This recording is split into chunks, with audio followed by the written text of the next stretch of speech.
Hey everyone, welcome to today's conversation with Siobhan Strode, an advocacy consultant, mentor for change makers and founder of The Sister Speaks. She has a background in communications, education, activism and politics, and helps individuals and organisations raise their voices and drive real change. So we recorded this conversation just days before the local elections here in England, where I had mentioned receiving reform flyers that focused on potholes whilst hiding their broader agenda of serving big business and elite interests. It turns out in my town of Stevenage, reform won well over a third of the vote. And this is a perfect example of something Siobhan and I talk about around how people can be convinced to vote against their best interests, especially when parties mask their true allegiances. In this episode, Siobhan doesn't hold back. She speaks candidly about how Keir Starmer systematically betrayed Labour members by promising to be continuity Corbyn before completely ripping apart the socialist policies once in power.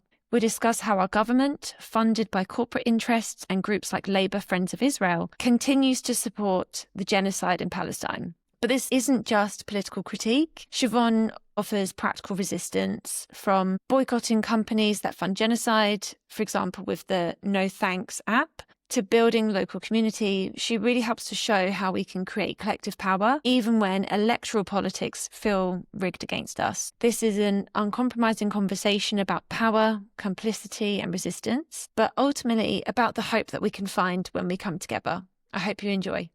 Siobhan, thank you so much for being on the Moral Footprint podcast. I'm very excited to have you here today. Thanks for having me. I'm very excited to chat to you. It's really fun. Yeah. And also big thank you to my previous guest, Kerry Jarvis, because she connected us. What I love about the work that you're doing is it's really centering on empowering women's voices, but also creating meaningful change at all levels, whether that's grassroots or parliament. And for anyone who doesn't know you, you've had quite a political journey, haven't you? Started off teaching in London, you've had involvement in the PTA, dipping your toes into community activism, and then you wound up chairing your local Labour Party. So could you maybe walk us through how your political engagement evolved alongside your role as mum? Yeah, so my parents were really political growing up. My dad's was Irish, and so I kind of raised in this kind of like anti-British household with this Irish daddy who hated Oliver Cromwell, all that jazz. And then my mum and dad were both in the punk movement, and my mum wouldn't marry my dad when she got pregnant with me because, you know, that's the thing in the 80s. Principle. Yeah, she was like, I'm not going to marry you just because I'm pregnant. He was Catholic, so that was the whole thing. And I was very political in my teenage years. And then entering teaching meant like I had to switch a lot of that off. I felt like I was being not silenced, but I felt like every time you talked about politics or talked about the union, people would kind of they'd shy away from again. it. Yeah. And so when I left teaching, that was really when things got great. Like I was involved in my union and I'd donate to charity and I'd go on the union protests and marches, but I never really went beyond that. And when I left teaching and we moved to Devon, like post breakdown, I just threw myself into community life. Like I needed to fit in. I needed to find somewhere to belong. And so that was what happened. I found places that I fitted in, that no one thought I was a pain in the arse for talking. It was, a real awakening for me. But I think becoming a mum means you start to care more about things. Everything takes on a slightly different tinge, doesn't it? It's not just, what does this mean for me? It's also, what does it mean for my kids? And of course, we should all be thinking about what did systemic changes mean for everyone, especially the most oppressed. But you're right, being a parent does add that extra self-interested lens. Yeah, and I think in the Western world, that is almost what it takes for people to be awakened. Like in America, white women have been asleep essentially for decades, and now that their rights are under question, now they're awakening. And it was the same in the UK, like around Brexit. Like I feel people were like, but I want my children to be able to go to university in France and not have any issues. I want them to be able to travel and go. I want the fast passport line. yeah, exactly. Only because it directly impacted them. And I had friends who were not political at all, who were out protesting and marching about Brexit. And then because that kind of coincided with the whole Pussy March, like the Trump stuff, like they were there almost, it kind of enlivened that in them. Whereas like I was already politicised at that point, and I got heavily involved in the Labour Party in 2017, stood for election and became a town councillor, and then ended up going to Labour meetings and people being like, oh, I don't suppose you'd like to stand for this thing. And I'd be like, yeah, all right. It feels like, in a way, it was due to various people in your life who showed you that that was possible. Because I remember you saying you had like a mentor, didn't you, in your local area? And is that right, that they actually helped you think about what activism could be, and especially as a woman in politics? Yeah, and so his name's James, and he saw how active I was in a couple of community activism groups and campaign groups. There was a refugee campaign. Some Syrians came and were in our local hostel, basically. They got essentially dumped here by the government. And there was a huge outcry from racist locals. And me and a load of other small-time activists got together to gather clothes, essentially, and bags and shoes and books and things that would help them. Old phones and laptops and things, so that they had something when they reconnected with their families, because that's why most people come over here, is because they've got a connection. There's a reason that they've come over here. They're looking for a safety net, for somebody to support them and look after them and help them grow. So that's kind of how I've met James. And then I became an admin in the We Support Jeremy Corbyn Facebook page, which was enormous. How many? Can you remember how many thousands of people were part of that group? Because I think it was like 30,000 or plus in the group, and it was massive. And it really enlivened people to join the Labour movement, like Jeremy Corbyn winning the leadership. It really felt like sort of genuine change was going to be possible. I remember, because I always used to vote for Green Party before that, and I think at the time I lived near Islington, Jeremy Corbyn's ward, and I was like, yes, Labour, let's do this, and I had so much optimism. Yeah, and I did. I absolutely 100% had that optimism, and I felt like I didn't know enough. So within the Labour Party and within Unite the Union, I absorbed, devoured, I just jumped on every opportunity I could to learn. So I joined a load of Labour Women's Network training, Unite Union trainings. There was a 50-50 Parliament project, the Elect Her. I just joined everything I possibly could. I went to Wow Women Global. How did you have the time for all of this? As you say, you were raising a young child as well. Yeah, I had 2 children at the time. How did you make that happen? Yeah. Yeah, and I think, so part of that is that my husband was a teacher at my older son's school. My husband could do the school pick-up and the drop-off. I had that extra support. Yeah, you were like empowered to then use your time in that way, because for me, for example, when I was on maternity leave with my second child, I was able to be quite active with my local Green Party, volunteering, helping them think about how to have an effective campaign. And then I went back to work full time, barely any sleep. And I just remember thinking, I need to do more. There's more to my life than just buying stuff and working for a corporation. Yeah. But what I love about your story is you did step up, because, as you say, so many people have kind of been asleep at the wheel, and only when their rights are starting to potentially look infringed, they're like, I'm going to be politically active now. Yeah. But how do you think we can help more people see that as even an opportunity, especially when they're juggling childcare and jobs and everything else? Yeah, so I've got a whole childhood trauma story around apathy, and it really enrages me. This is only a recent understanding to my whole frame of work, but apathy is something that has triggered me. Essentially, all my work stems from that. I can't stand apathy. I want you to, in a very unnuanced, very black and white way, I want every person to stand up, whether it affects them or not.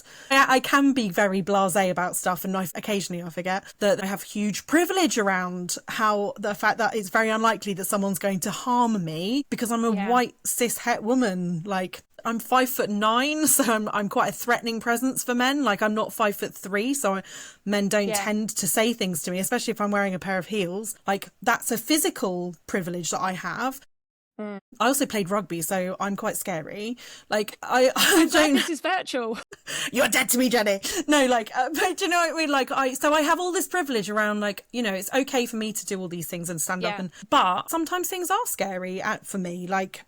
Putting myself in a position where I am vulnerable when I'm being seen by thousands of people, in a general election. My face was everywhere, and I was going on news programmes and talking to people I don't know. But yeah, that's much easier for me as a white woman to do than it would be for a mixed race person or, a black woman. There was some element of trolling, wasn't there, when you were politically active Do you think that was more likely because you were a woman? I think so. I had some trolling in 2018 in a district election, and that was specifically Guido Fawkes-esque stuff. So for anybody who doesn't know, he's like a very right-wing troll, essentially, who goes and he finds things and bullies people online.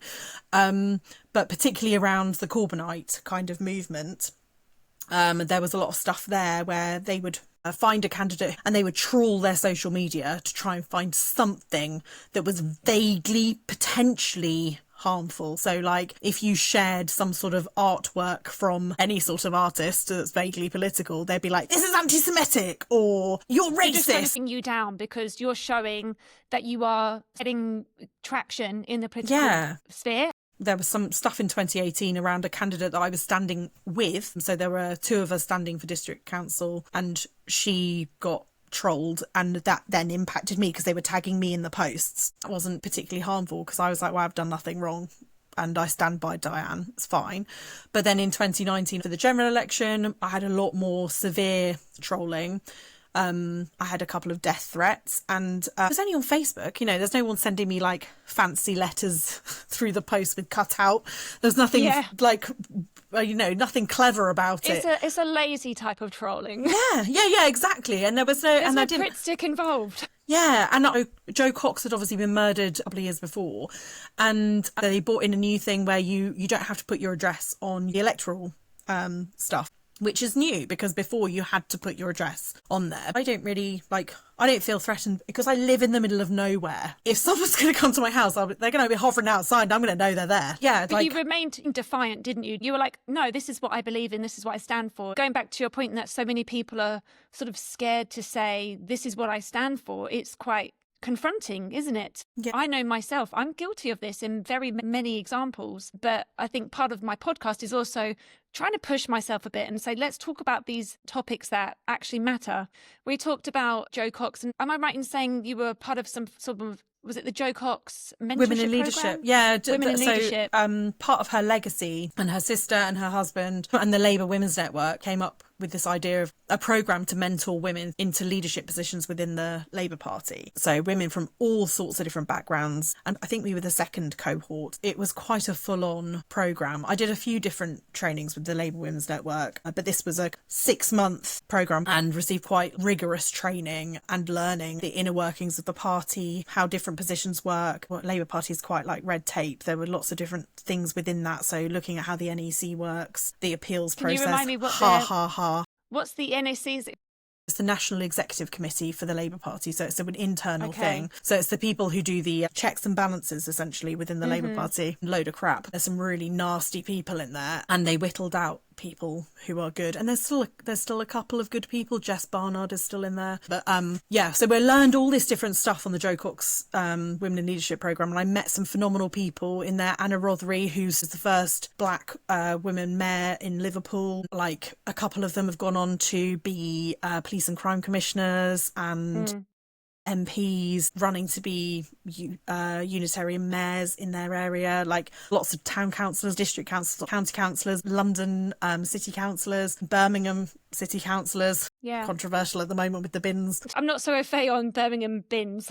It's like a really big issue at the moment. Like, Birmingham is in disarray. Like, the City Council were going to cut their pay, so they've gone on strike. So it wasn't about getting a pay rise. This is literally their pay was being cut. Yeah, at a time when there's like rampant inflation, so they were just actually earning even less before. Yes, exactly. So they're not asking for more. They're just asking for what they were getting before, and it's massive. Like, there's bins everywhere. There's a rat problem. You talked about like City Council, and of course they're going to cut pay for the various people. So when I was volunteering and learning a bit more about local versus like national councils, I, for the first time, really understood how national government has been completely decimating the budgets of local councils, which I find very interesting because actually it's the local community that we need for resilience. It's our local area that we need to have more investment in. So You have a lot of understanding of the electoral system in general. Mainstream party politics is clearly broken from the outside looking in, but what was your perspective on that, especially as you learnt so much about how Labour is run from sort of the inner workings of it? Yeah, so I think it's always really shocking that when you get into the system, people don't realise how little power certain stages of government have. So down here, it's like a voluntary thing. So they are volunteers, generally only retired people who don't always have a really good perspective because they, you know, have a comfy retirement and they, you know, have a different perspective on life generally. When there's a new playground wanting to be built by the community, they might not see the benefit. But at the same time, I was on a really strongly female-led council, which is brilliant. But in terms of how it works, they have very little power. So we had a planning committee. You know, somebody would want to build 24 houses in an estate, but they wouldn't have thought about the infrastructure, the fact that the sewage system's ancient here. But we could say no till we're blue in the face. But actually what mattered was district council level. So they'd listen to our views and we could go along to the meetings and speak up. But district council are shit scared of being sued. The Tories brought in a white paper, I think 2020, that makes planning really difficult. So it makes it really hard for communities to say no to particularly new builds. And so district councils are terrified of being sued because they don't have the funds for that. Yeah, they have less funds than ever. Yeah, so then you've got the public being like, you're all in it for the money, you're being given backhanders by the people. And you're like, we're not. It's literally like... Yeah, you don't actually have the jurisdiction to say no.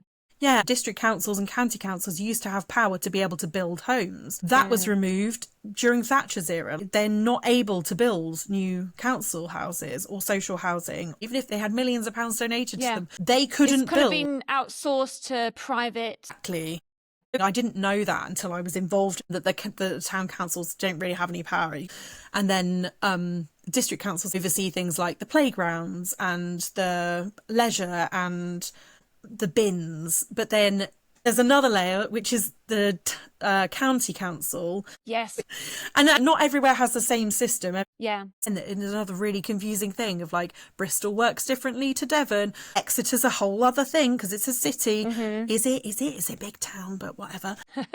So like county council has power over roads, over schools, over like education and like things like that. So then people would write to me as a town councillor and say like, this is going on at the school. I had no power about funding or anything like that. People think MPs are really powerful. They have bugger all power unless they're in government. For example, my MP, he's a Lib Dem MP, nice guy. He's all right, like he's pro-Palestine, but he doesn't have any power. He can lobby the government and say, you know, my constituents say this, can we do this? And they'll say, most likely no, jog on. It's a really complicated, stupid system. It's archaic as fuck. Totally. And one thing I loved when I was volunteering with the Green Party, Natalie Bennett attended. We had a talk with her. She was basically saying, you know, I'm in the House of Lords, but my job is to make it cease to exist. These archaic systems which were created at a very different time. And as you say now, we're getting these like perverse incentives. So just going back to the point about the houses that you're saying, we clearly need more housing. There's a deficit from what I understand. But when I look in my local area, so, you know, I'm driving past this beautiful countryside area and then it's being bulldozed and all these sort of identikit houses for nuclear families with no solar panels. They don't actually include the infrastructure. It's just these houses with nothing else to actually provide what people need. And for me, that kind of goes against community resilience. And yet we're getting the opposite of what we need. Yeah. And the thing is with things like the new builds and this kind of like box housing that we're being given is they can lie through their teeth. So they'll say 25% of the housing is going to be social housing. And there's going to be solar panels. And we're going to pay South West Water X, Y and Z for this and put in money for the school and open a GP centre, blah, blah, blah. Then they build the thing and they go, oh, there was no money. You know, the same thing. My local community centre got knocked down. All these new flats were put up and some shops, a chicken shop, a barber's. The community centre was not replaced. From what I can tell, because I'm voting there next week, I think it's just like a random room that probably is going to be let out to a private retail firm. So it's just another example, isn't it? They're just like scraping away every little benefit that we could have at the local level, despite us paying more in taxes. Yeah. But I want to also move on to talk about Labour more specifically, because, of course, you know, you got to see it sort of from the inside. Most mainstream parties, you know, you kind of get whipped. Essentially, you're told what you should and should not vote for when it comes to various bills and laws. What can we do about that? This electoral system is clearly so not fit for purpose with everything you've been saying. The way that the Labour Party works, you're exactly right. Like, the higher up you go, the more whipping there is. But the reason I didn't leave the Labour Party in 2020 when Jeremy quit was because I was like, I'm going to stay. And I'm gonna be that bee in their bonnet, and I'm gonna make sure my CLP is the one voting against whatever shit policies Keir Starmer comes up with. Vaguely, were there any policies? Were there? And just a quick one, can you remind me what CLP is? Oh, sorry, Constituency Labour Party. So okay, got it. Every constituency has a Labour Party or a Green Party. They don't all have them. But so you then have like the hierarchical system of like a chair, a vice chair, secretary, treasurer, etc., within the Labour Party. So I was chair of my local CLP, the North Devon CLP. So we were fully behind like the 2017, 2019 manifesto, like taking it out into our communities, talking about it on the streets of people. That was really exciting, hopeful times. And it was clinging on to that. Obviously, I lost the 2019 general election in Torridge and West Devon. Sir Geoffrey Cox won. He was the Attorney General at the time for Boris Johnson, and he lied to Parliament. Hashtag not slander. He did. He lied to the Queen. But lost that. And he's an MP now, isn't he? Yeah, he won the 2024 election. He said to everybody he'd stand down, but he didn't. He couldn't give a shit about anybody here. He earns like £600 an hour as a barrister. Like, why would you want to be an MP? Half his money's in the Caymans. Like, he doesn't care. He spent most of COVID in the Caribbean. The whole system is infuriating. I looked up his voting habits on They Work For You website, because I was like, I wonder why she lost, because you were such a voice of change and hope. You know, local people must have voted for something incredible in place of her. And then I saw he generally voted against equal gay rights. He voted to add a third runway at Heathrow. He voted against improving biodiversity and water quality. And yet these type of MPs who, as you say, don't care about the common interests of everyone, why do you think people are voting them into power? I think down here it's very much like doff cap, like Lord and Master kind of thing. There's a lot of farmers, and farmers traditionally have voted for, you know, it's like turkeys voting for Christmas. They think that they are doing something good for their communities. I've had lots of conversations with farmers about voting Tory and why do they do it to themselves, because they're like, oh, DEFRA's killing us. I'm like, but you're voting for the people who are putting them in play. Yeah. So like, yeah. And then they all voted Brexit.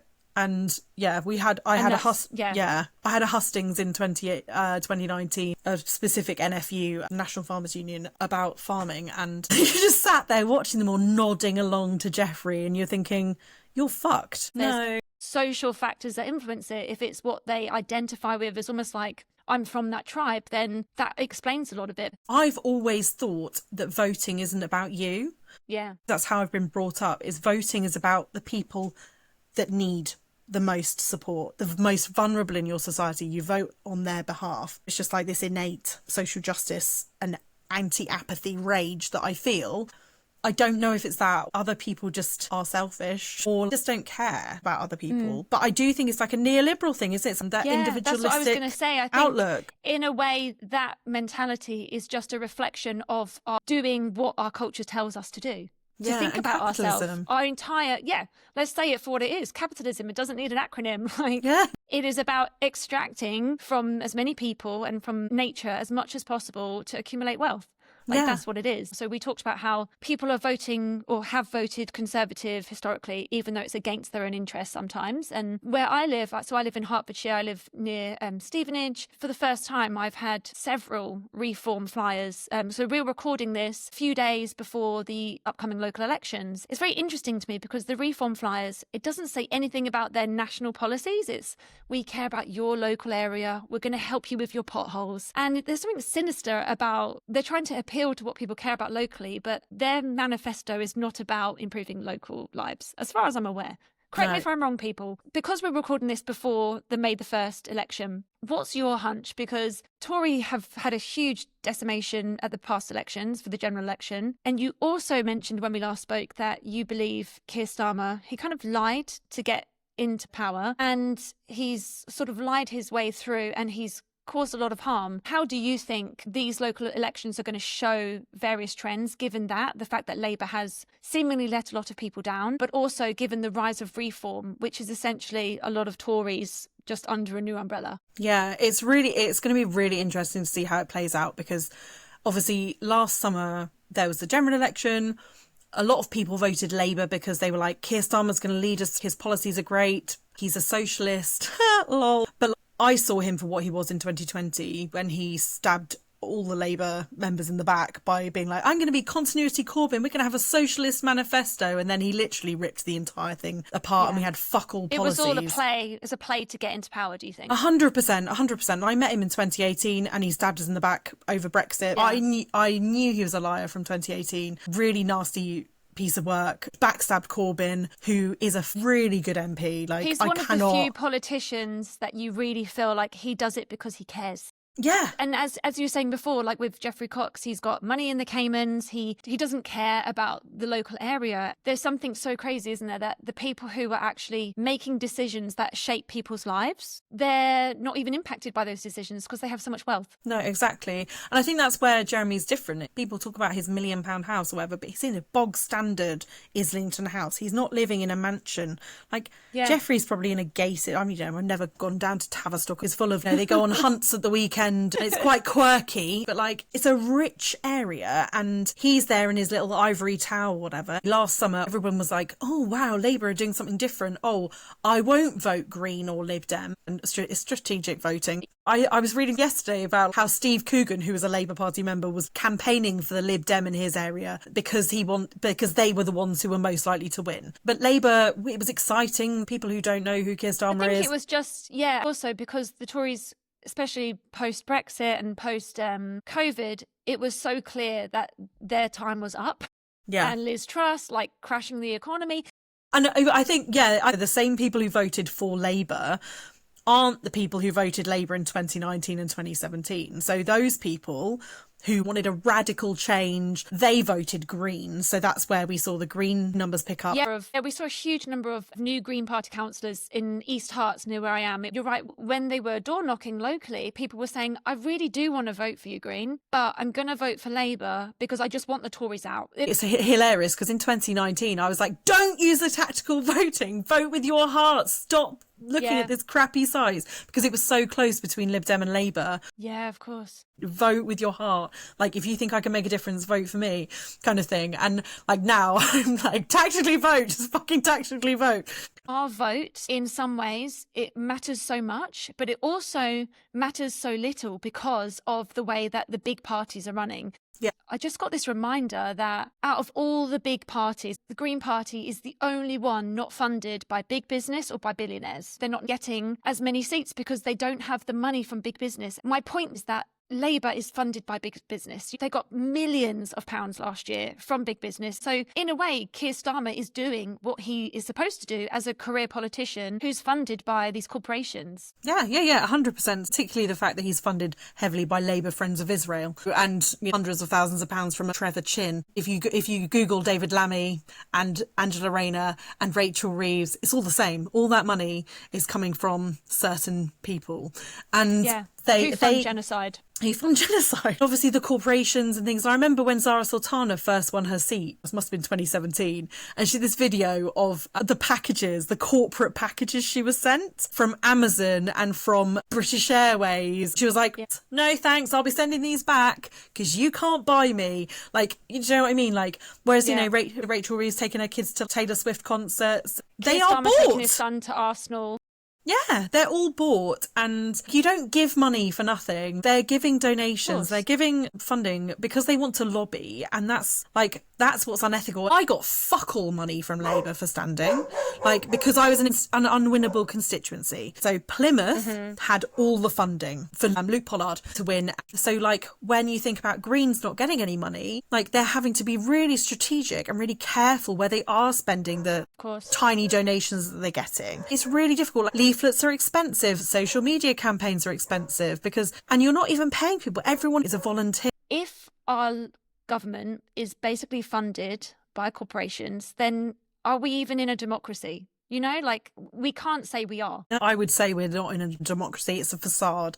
And people argue about proportional representation and whether that would make a difference, but it can make a complete mess of your system. We've had so many debates about proportional representation within Labour conference, within our constituency Labour Party. And we had so many hard debates, which side do you stand on? Oh, you're against democracy if you don't vote for PR. And there's a big campaign called Make Votes Matter that's really championing that. And I personally am a bit unless people feel that their votes matter, unless we lose this apathy, it's not going to make a difference. If our voting doesn't matter, we do have a say. We can go and lobby our MPs and we can email them and we can turn up at their hustings, their clinics, and we can talk to them till we're blue in the face. But unless they are in government, they have no say in anything. So the way that we can make change happen is by forming collectives, by meeting up and campaigning on specific issues. For example, if you are really passionate about disability rights and you are incensed by what's happened with the PIP policy from Labour, find other local disabled people. Personal independence payment. It was brought in because we're trying to sort out the system and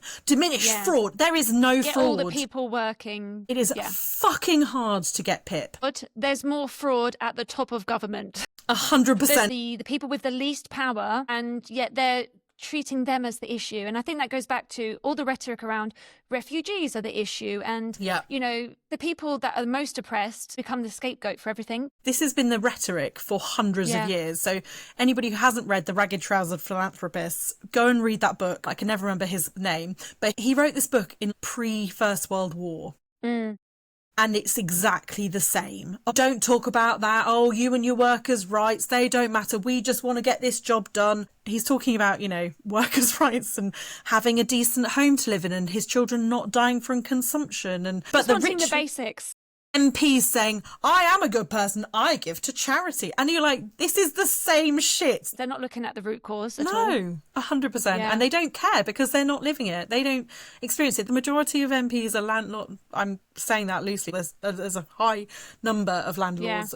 And they don't want landlord reform. They don't want renters reform. They don't want people to be at home enjoying themselves. They don't want people to have leisure time. Again, it comes back to apathy. The reason that people are apathetic a lot of the time is because capitalism and the need to work is so obscene. We don't have time for pleasure or leisure or anything like that. I mean, if anybody has time to vote on Thursday, please go and vote. But a lot of people are I haven't got time. By the time I've worked my 2 jobs and put my kids to bed, I'm done. I know. Yeah, it's just a big squeeze, really, isn't it? And then obviously we look at ourselves in the relatively privileged West and we think we're not having it the way it should be. But then I know you're very passionate about Palestine solidarity. And then I look through social media at the genocide that's happening, which my government is actively funding. And I guess because you are so active at speaking up against this, thank you, by the way, for doing that. How do you think we as individuals can also help show up beyond voting? You had an Instagram post recently about boycotts. What are the other ways we can show up within the collective? So things you can do, particularly for Palestine, the boycott's really important. Stop going to Starbucks, stop taking your kids to McDonald's, stop buying products made in Israel. There's a couple of apps you can use. I use the No Thanks app. We'll add links after. And they're really simple. You just scan a barcode. It tells you whether or not that company funds genocide or is made in Israel. Either way, stop drinking Coca-Cola and Coca-Cola products. Obviously, they make a lot of stuff. try and buy from local businesses, ethically run businesses. If you've got a gift to buy, don't buy off Amazon. Those simple things that we can do. I have had a Wix website for years, and I'm finally making the change in the next couple of months to move off Wix onto Squarespace, which is slightly more ethical, I think. That's been a bugbear of mine. Like, I've been part of the Palestine solidarity movement since like 2016. I didn't know it. I just set it up really quickly. I wasn't thinking. And at the time I was new to business, so I wasn't really doing those ethical checks.